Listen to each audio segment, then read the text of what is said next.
Welcome to today's Catholic Daily Readings from Christus Dominus Bread of Life. A reading from the book of the prophet Daniel. Then Azariah, while standing, prayed in this manner, and opening his mouth in the midst of the fire, he said, Do not hand us over forever, we ask you, because of your name, and do not abolish your covenant. And do not withdraw your mercy from us, because of Abraham, your beloved, and Isaac, your servant, and Israel, your Holy One. You have spoken with them, promising that you would multiply their offspring like the stars of heaven and like the sand on the seashore.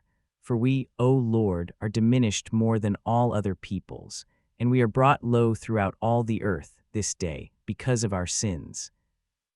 Neither is there at this time a leader or a ruler or a prophet, nor any holocaust or sacrifice or oblation or incense or place of first fruits in your eyes so that we may be able to find your mercy. Nevertheless, with a contrite soul and humble spirit, let us be accepted, just as in the holocausts of rams and bullocks, and as in thousands of fat lambs, so let our sacrifice be in your sight this day, in order to please you. For there is no shame for those who trust in you, and now we follow you wholeheartedly, and we fear you, and we seek your face. Do not put us to shame, but deal with us in agreement with your clemency, and according to the multitude of your mercies, and rescue us by your wonders and give glory to your name, O Lord.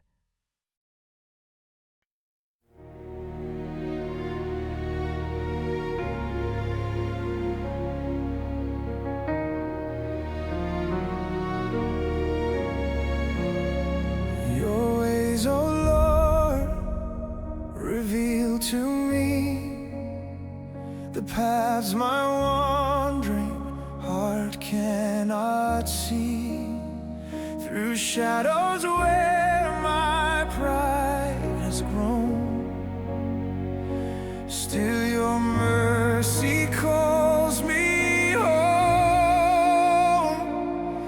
Every step that I have taken, far from where your truth began, yet your voice still guides the broken back into your hands. Guide me in your truth, oh God, for you alone can lead me. Remember your mercies, oh Lord. Remember your kindness and love. Remember not the sins of my youth, but remember me in your goodness. Remember your mercies, oh Lord, for you are faithful and just. The humble you lead in your ways, the broken you gather in love.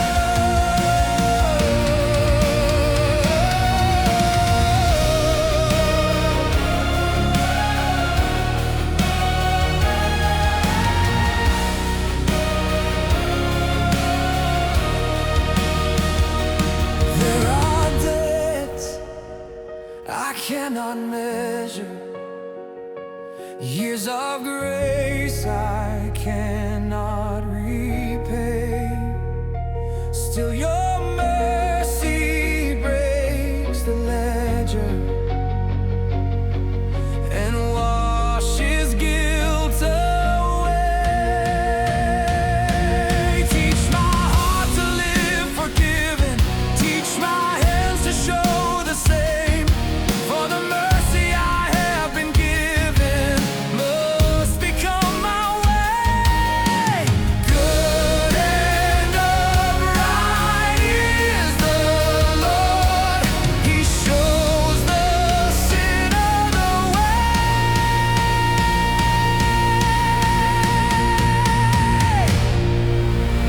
Remember your mercies, O Lord. Remember your kindness and love. Remember not the sins of my youth. but remember me in your goodness. From the furnace of my weakness, from the pride that blinds my sight, lead me through your light and mercy into truth and light.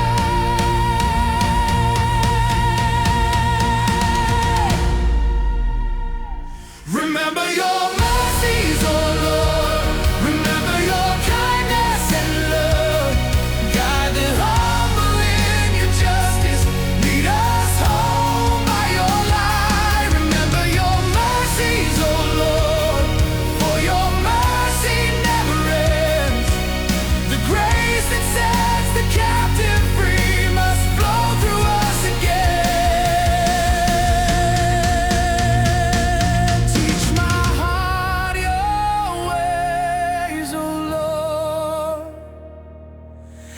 and lead me in your truth.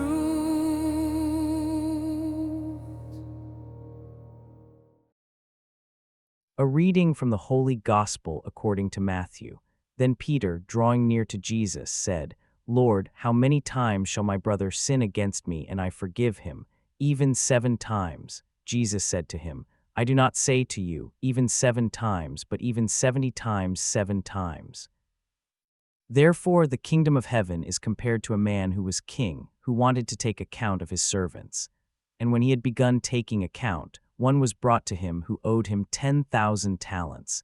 But since he did not have any way to repay it, his lord ordered him to be sold, with his wife and children, and all that he had, in order to repay it. But that servant, falling prostrate, begged him, saying, Have patience with me, and I will repay it all to you. Then the lord of that servant, being moved with pity, released him, and he forgave his debt. But when that servant departed, he found one of his fellow servants who owed him 100 denarii, and taking hold of him, he choked him, saying, Repay what you owe.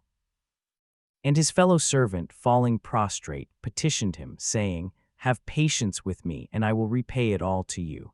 But he was not willing. Instead, he went out and had him sent to prison until he would repay the debt. Now his fellow servants, seeing what was done, were greatly saddened, and they went and reported to their lord all that was done. Then his lord called him, and he said to him, You wicked servant, I forgave you all your debt because you pleaded with me. Therefore, should you not also have had compassion on your fellow servant, just as I also had compassion on you? And his lord, being angry, handed him over to the torturers until he repaid the entire debt. So, too, shall my heavenly Father do to you, if each one of you will not forgive his brother from your hearts. Join us for today's reflection. Unforgiveness is amnesia. That is the diagnosis at the heart of this parable. A servant owed 10,000 talents, a number so absurd it was meant to make the audience laugh. A single talent represented 20 years of wages. 10,000 talents was 200,000 years of labor, more money than existed in most ancient kingdoms. The servant could not repay it in 100 lifetimes. He was finished. His wife and children would be sold. Everything he had would be liquidated, and still the debt would remain. He fell on his face and begged for patience. Be patient with me, and I will pay you back in full. It was a desperate lie. He could never pay it back. But the king did something unexpected. He did not grant patience. He granted forgiveness. The entire debt erased. 200,000 years of wages gone. The servant walked out of that throne room a free man, owing nothing, carrying nothing, given everything, and then he forgot. He found a fellow servant who owed him 100 denarii, 100 days of wages, a real debt, certainly, money he was legitimately owed, but the ratio between what he had been forgiven and what he was owed was 60 million to 1. He had just been released from a debt the size of a mountain, and now he was choking a man over a pebble. Pay back what you owe. He seized him by the throat.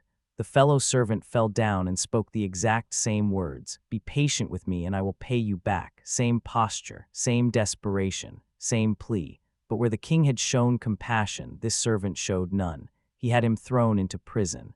How does a man walk out of that throne room and within minutes become a torturer? How does someone who has just been forgiven everything become incapable of forgiving anything? There is only one explanation. He forgot. Somewhere between the throne room and the courtyard, he developed amnesia about his own debt. He stopped seeing himself as a forgiven debtor and started seeing himself as a rightful creditor. The memory of his own desperation faded, and all that remained was the offense in front of him. This is how unforgiveness works. It requires you to forget what you have been forgiven. It requires a selective memory that magnifies the wrongs done to you while minimizing the wrongs you have done. Every grudge you nurse is built on the silent assumption that you are different from the person who wronged you. They are a debtor. You are not. They need to pay. You already have. But you have not paid. You cannot pay. The debt you owed was 10,000 talents and someone else absorbed it. Every sin you have ever committed, every betrayal, every cruelty, every failure to love, every time you knew the right thing and refused to do it. That debt was not negotiated down or paid off in installments. It was forgiven, completely, freely, at infinite cost to the one who forgave it. And now someone owes you 100 denarii. Someone lied to you. Someone betrayed your trust. Someone failed to show up when you needed them. Someone said something that cut deep. It is real. It is legitimate. You have every right to be angry. But the question is not whether they owe you. The question is whether you remember what you owe. The king's judgment was severe. You wicked servant. I forgave you your entire debt because you begged me to. Should you not have had pity on your fellow servant, as I had pity on you? Then he handed him over to the torturers until he should pay back the whole debt.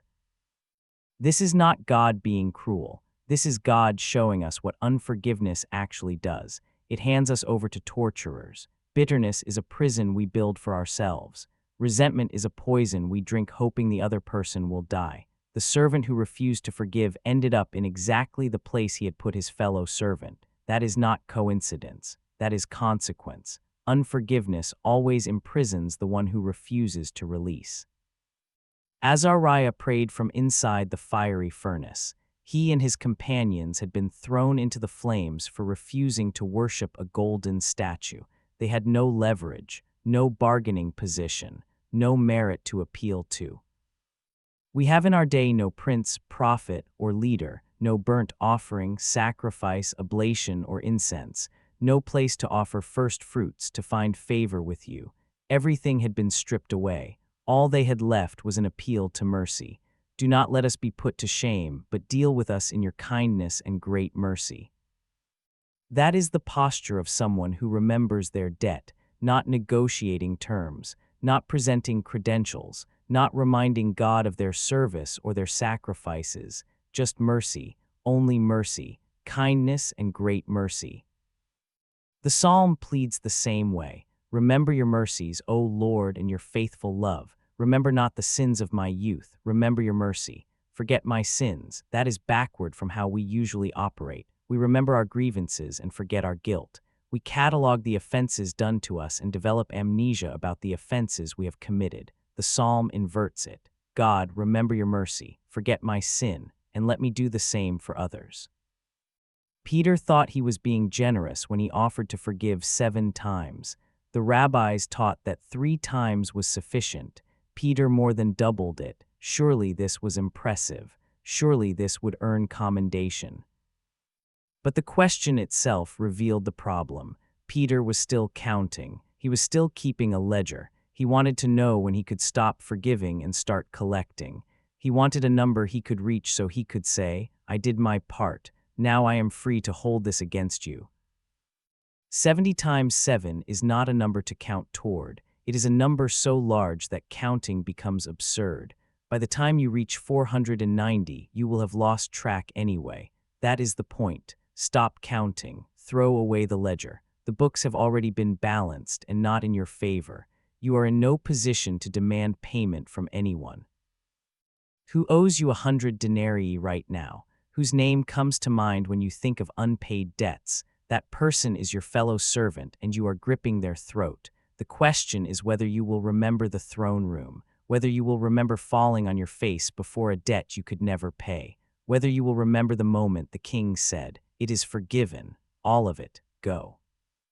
If you remember, you will release your grip, not because they deserve it, not because what they did was not serious, but because you cannot hold onto their debt while standing in the freedom of your own forgiveness.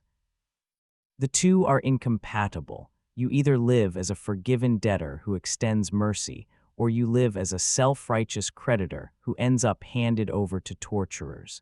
The king forgave 10,000 talents. 70 times 7 is nothing compared to what you have already received.